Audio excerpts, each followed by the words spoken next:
Mataas ang tsansa na maging tropical depression o bagyo ang low pressure area o LPA sa labas ng northern boundary ng Philippine Area of Responsibility sa susunod na 24 na oras.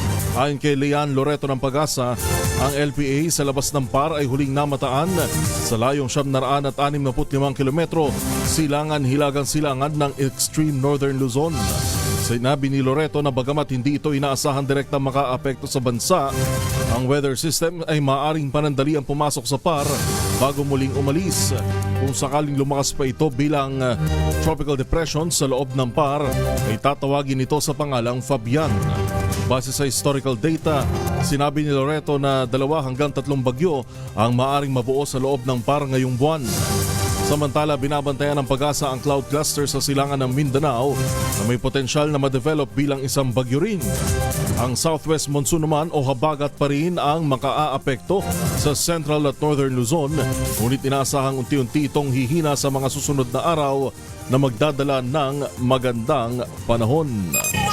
Araw ng Biyernes ay makabalita tayo sa DOST Pag-asa tungkol sa magiging kalagayan ng ating panahon. Kasama na natin si Ms. Grace Castañeda. Ma'am Grace, magandang umaga.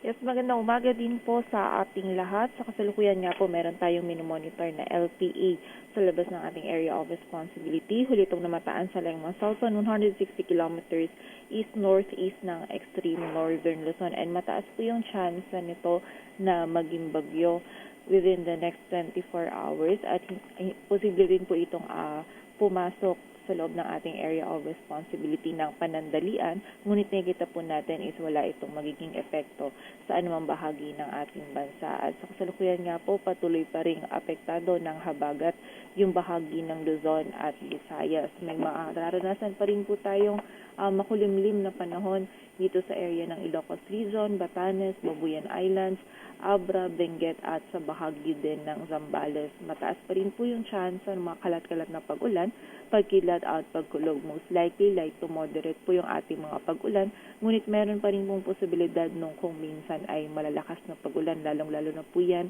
sa hapon at gabi, kaya patuloy po rin pong pag-iingat sa mga kabayan natin sa posibilidad ng mga pagbaha at pagguho ng lupa. Samantala dito naman po sa Metro Manila, maging sa nalalabing bahagi ng ating bansa, patuloy pa rin magiging bahagyang maulap hanggang sa maulap yung ating kalangitan. May posibilidad pa rin po tayo ng mga biglaang pag-ulan, pagkilat at pagkulog, lalong-lalo na po yan sa hapon at gabi, dulot po ng habagat at ng mga localized thunderstorm. At yan po muna ang latest dito sa Weather Forecasting Center ng Pag-asa. Grace Castañeda, magandang umaga po. Ma'am Grace, pahabulang, yung pong magandang panahon na nararanasan natin ngayon, do we expect hanggang next week magiging ganito po yung panahon? Yes po, no, sa ating latest analysis, nakikita nga po natin na yung dito po, no, most likely dito sa Metro Manila, magpapatuloy pa rin po yung ganitong panahon po natin next week na mararanasan. So, less po yung mga pag-ulan, but then may possibility pa rin po pagsapit ng hapon at gabi. Alright, maraming salamat po. Magandang umaga, Ma'am Grace. Maraming salamat din po at mag-ingat po tayong lahat.